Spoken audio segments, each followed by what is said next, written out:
I acknowledge the traditional custodians of country throughout Australia and recognise their continuing connection to land, waters, and community. I pay my respects to them and their cultures and to elders both past and present.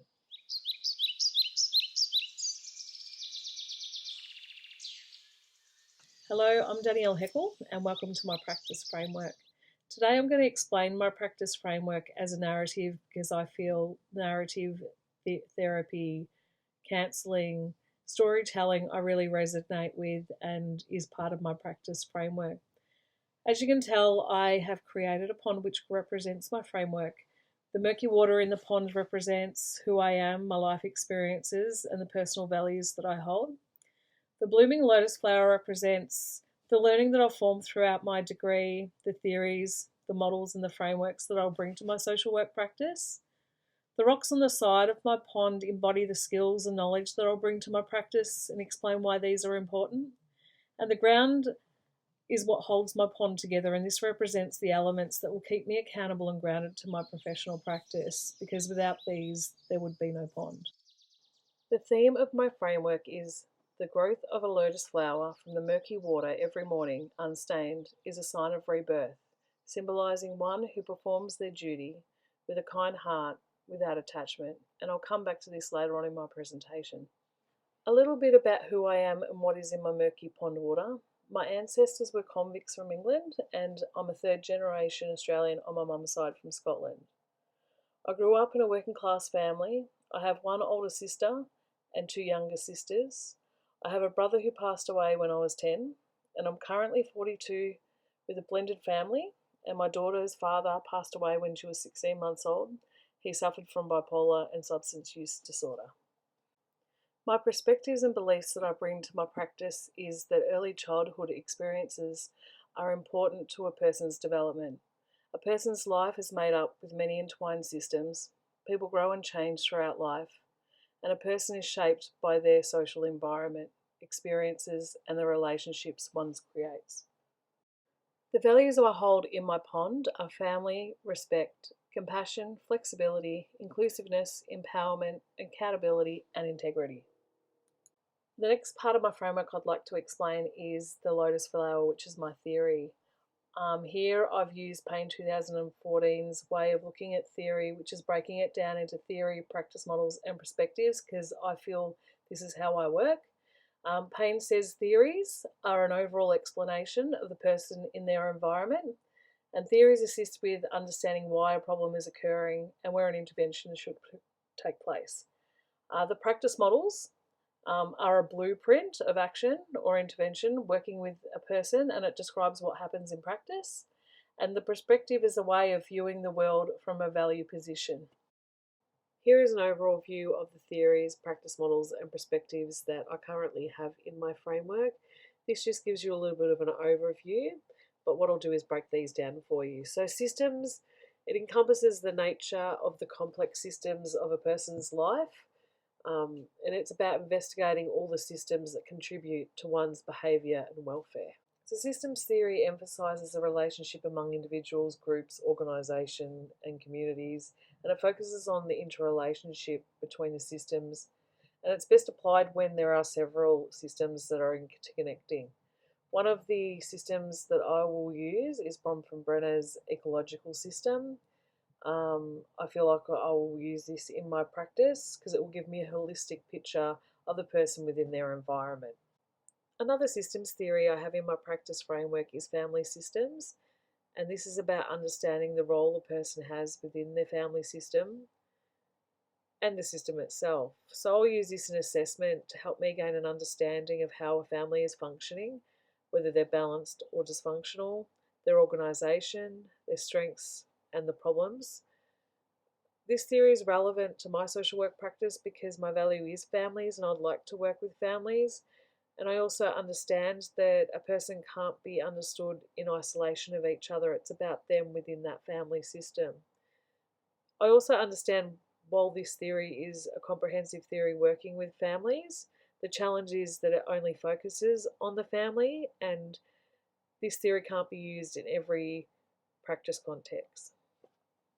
The next theory in my practice framework is a behavioural theory called social learning theory, and this states that behaviour is learnt from one's environment through the processes of observational learning. And this can be seen in the famous Bobo doll experiment, demonstrating that children observe other people and later copy that behaviour. Bandura believes that humans are an active information processor and that we actually think about the relationship between the behaviour and the consequences. So, if I become a social worker in a school setting or a youth worker, I would encounter bullying, violence, substance use, school attendance, mental health issues that are affecting the young person's socialisation. So, by applying social learning theory, I can assess the role models and stimuli a young person is exposed to and whether these are reinforcing negative behaviours or discouraging positive behaviours. So, the theory helps identify patterns of dysfunctional thoughts that influence emotion and behaviour. But one of the challenges of using this is it places more weight on how one setting can influence behaviour and it neglects the person's accountability for their behaviour and any developmental considerations. Attachment theory is the next theory, and this provides an explanation of how a child develops socially and emotionally based on their attachment to their primary caregiver and subsequently the relationships they have as an adult. And it is important to understanding relationships. There's 4 attachment styles. There's secure, insecure avoidant, insecure ambivalent, and disorganized. And he said that a person's interactions with others is guided by memory and expectations from their internal model, which influence and help evaluate their contact with others.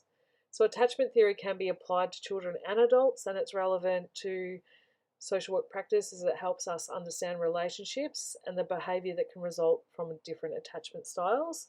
It can also be used to help understand a person's behaviour and identify areas of support. As a social worker, I will use this for assessment, intervention, and treatment. However, I am understanding that there is a limitation to attachment theory, and this is a failure to recognise the social influences of class, gender, culture, and ethnicity of one's personal development. Practice models is the next part of my framework, and one of the main ones that I do use is crisis intervention. A crisis is an event which leads a person to a temporary state of psychological disorganisation or inability to function. A crisis intervention is the immediate short-term intervention which focuses on returning a person to their previous levels of functioning after experiencing a crisis, and it also aims to minimise the long-term psychological trauma. It allows a person to lean on a social worker for a short amount of time, and there is Robert's 7-stage crisis intervention model. Crisis intervention is relevant to our social work practice as a crisis can happen to anyone, anytime, in any context setting.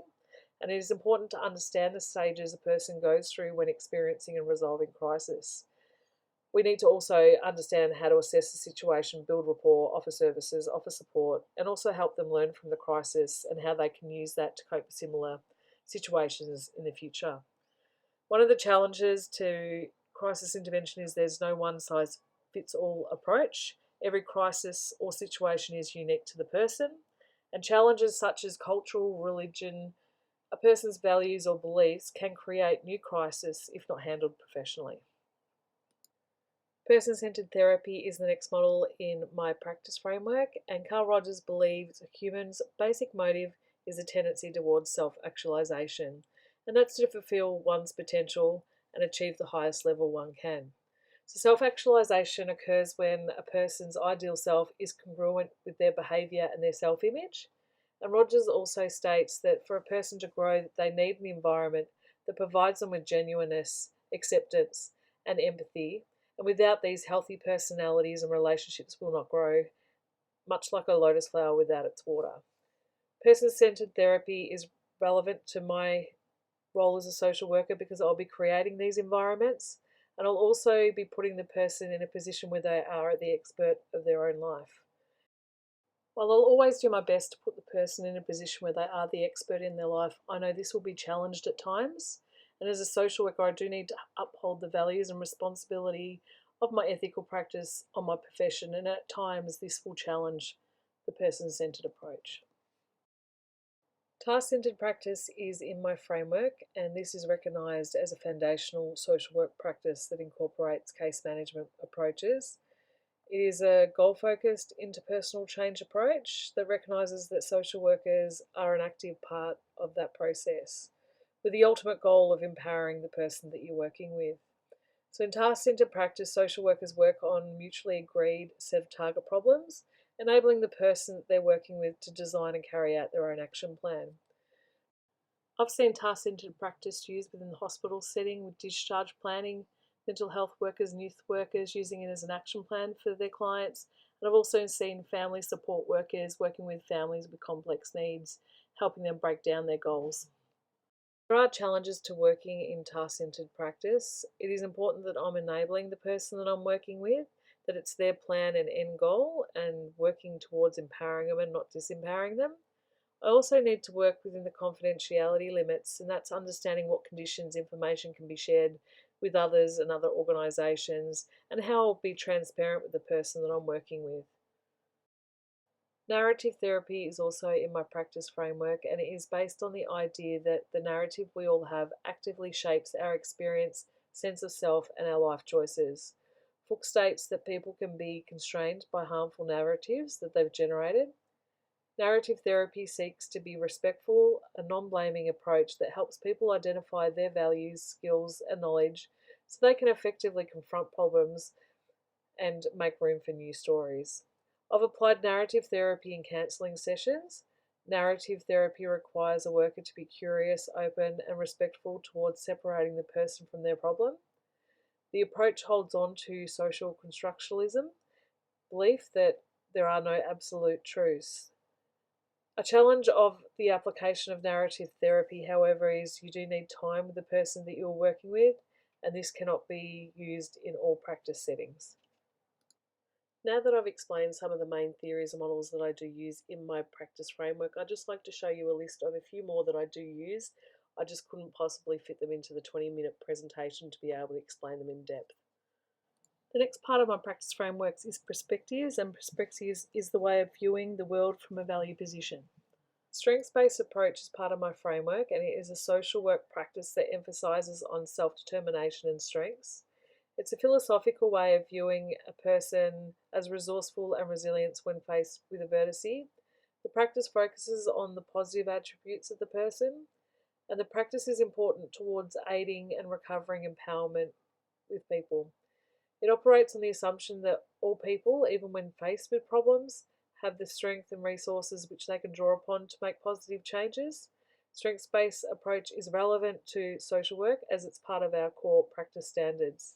So social workers, in partnership with people, facilitate empowerment, build strengths, enhance well-being, social inclusion, and promote community development. One of the changes of strengths-based is that we shouldn't totally neglect a person's weaknesses, because poorly managed weaknesses can influence the issue or problem a person is facing. And this can be seen in the context of substance use, as the use, if not addressed, will influence the issue and problem. Anti-oppressive practice is part of my critical framework under perspectives, and it's a critical social work approach that draws on critical social work theories, and it is informed by humanistic social justice values, taking into account the experience and views of oppressed people. It's based on the recognition of social origins of service users and seekers to transform power relations in practice. A key assumption of anti-oppressive practice is that social workers must recognise all forms of oppression as harmful, and anti-oppressive workers promote change to organisational structures and service delivery that serve to oppress and understand problems that are linked to social inequality. While working in a men's-only suicide prevention program, I've been able to apply this perspective, and applying anti-oppressive practice to the service has assisted me with inquiring into the Anti-Discrimination Act. So while there is a need for some gender-based programs, there does need to be some evidence-based research behind it. So a challenge for me using any critical theory practice in my framework at the moment is that I feel like I am a person-centered person, that I look at the person in their situation as opposed to understanding a person in their situation from forms of oppression. The next part of my practice framework are the rocks that are in my pond that represents the skills that I bring to my practice. And I understand a fundamental part of my work is working with people and building strong relationships and engaging with individuals, families, groups, organisations, and communities towards positive outcomes for the person that I'm working with. The skills that I bring to my work as a social worker are equally as important as the sound theoretical knowledge I have, because without these skills, my work wouldn't be effective. My practice is about helping people, and we couldn't do this on theoretical knowledge alone. So, as a social worker, I understand that I'll wear many hats. I'll be advocating for people, I'll be a negotiator, a counsellor, an assessor, an administrator, a coordinator, and more. And I need a set of solid skills to be able to carry out all these roles. So, the list of my skills are interpersonal networking skills, interviewing skills, assessment, strengths-based empowerment, negotiation, professional accountability and competence, emotional intelligence, critical reflection and reflective practice, organisational and documenting skills, observational skills, collaboration, conflict management and time management. The skills are represented by the rocks in my pond, as they are a set of skills that I know I'm going to be heavily relying on, and they are my rocks to helping bring my theoretical knowledge into practice. So I'm very aware that my skills will be tested and challenged in practice, as people are unique and tricky, and I'll also have the pressure of working with a caseload and time management as well. The rocks in the pond also represent the knowledge that I bring to my practice, and as you would have seen at the start of my story, I have personal knowledge with grief and loss, trauma, mental health, addiction, and family systems.